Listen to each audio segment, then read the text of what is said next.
Liberty Nation with Tim Donner. Say what? Say what? Say what? One more time. We get things rolling with our signature segment, Say What, where we roll out a virtual assembly line of wacky, astonishing, damnable, and ultimately revealing things uttered by politicians and the chattering class. Biden and Trump. Trump and Biden. Who's who at this point? Trump is president. Joe Biden has been declared president-elect by all the major media, but Trump keeps fighting in courtrooms in multiple states. It all creates an almost surreal picture of the political hierarchy now. Charges of election fraud are the currency of the Trump campaign at this point, with much of the focus on Dominion voting systems used in more than half the states in the country. Investigative reporter John Solomon of JustTheNews.com went on Fox Business Network and said Dominion's political ties have made conservatives increasingly suspicious. Dominion was a donor to the Clinton Foundation. It's tied to the Democratic establishment. It did hire as a lobbyist Nancy Pelosi's former top chief aide. We've contacted and canvassed tens of thousands of voters now. We've not found any evidence that computers change votes specifically, but Dominion's system was primed for people to understand how they could use it and calculate, hey, President Trump's up at 20,000 votes at 11 o'clock at night. Let's find 20,000 votes somewhere and run them through the system in the dark of night. That is a scenario that when we talk to voters, election observers, even some city election workers in Philadelphia and Detroit, that appears to be a realistic scenario. And the woman who, along with Rudy Giuliani, is heading up the president's legal team, Sidney Powell, went a step further on Dominion with a remarkably bold claim. It's massive criminal voter fraud writ large across at least 29 states. It could have been happening. Anytime a voting machine was connected to the internet, and we have evidence that many were, it was obviously happening. It's obvious from the algorithm and the statistics that our experts are tracking out for batches of votes and when the curves changed.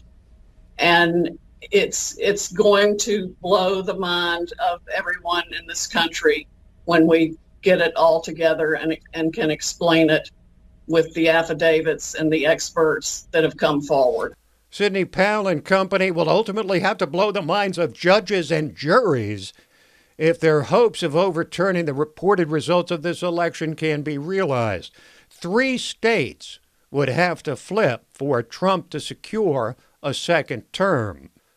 Meanwhile, the media and self-proclaimed President-elect Joe Biden held a press conference this week backed by his Office of President-elect signage and repeated one of his most famous remarks from the campaign about the resurgent coronavirus. We're going into a very dark winter. Things are going to get much tougher before they get easier. And that requires sparing no effort to fight COVID so that we can open our businesses safely, resume our lives, and put this pandemic behind us. It's going to be difficult, but it can be done.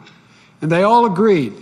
That means rallying the country behind a national strategy with robust public health measures like mandatory masking, widely available testing with rapid results, scaled-up production of life-saving treatments and therapeutics, and safe, equitable, and free distribution of the vaccine.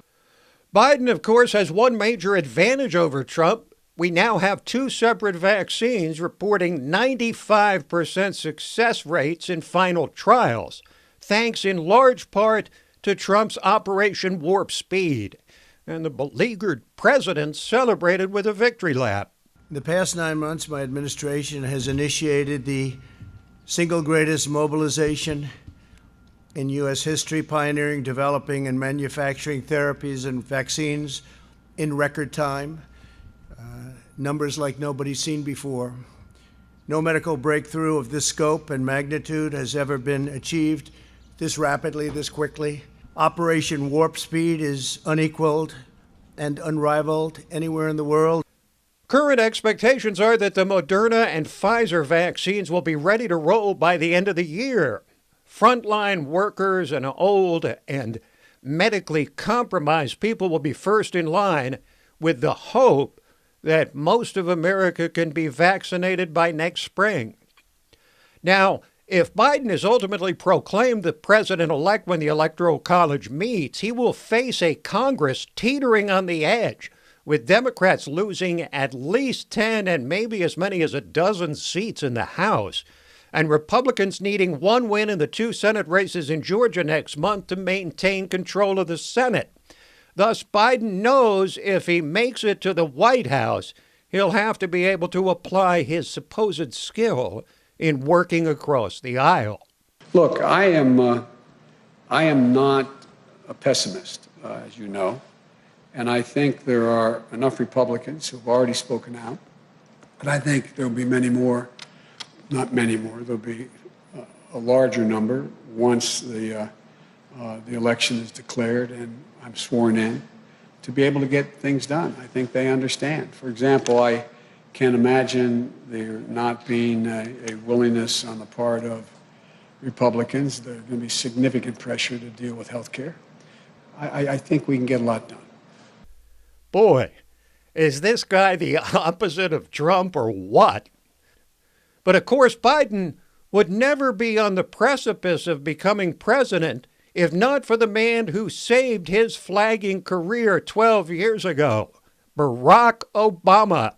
But you'll hardly believe what the 44th president said this week about the benefits of a post-Trump Biden presidency.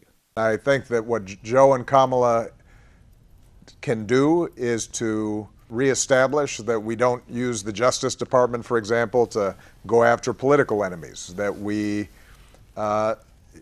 don't mingle personal business interests with the business of government, that there's an expectation that the president doesn't routinely lie. Wow, that may set a new land speed record for hypocrisy. Talk about rich. Obama says that unlike Trump, Biden won't use the Justice Department against his enemies, after his own Justice Department tried every trick in the book to dismantle the Trump candidacy in 2016 and then his presidency.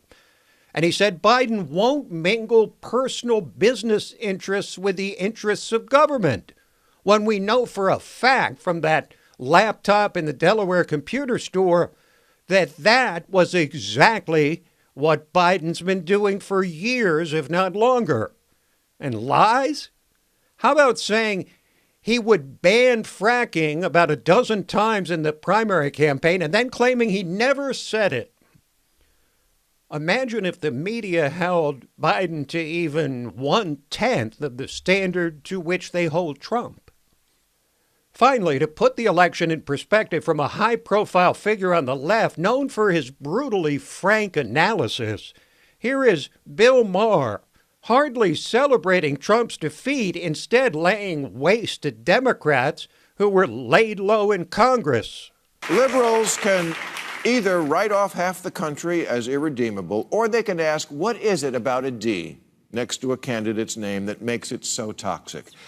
Pennsylvania Democrat Connor Lamb says Democratic rhetoric needs to be dialed back. It needs to be rooted in common sense. Thank you. Thank you. Republicans are the party of don't wear masks, kids in cages, lock her up, and Democrats are the party of every hypersensitive social justice warrior, woke bullshit story in the news. There you have it, a brief summation of the state of our two major political parties post-election 2020.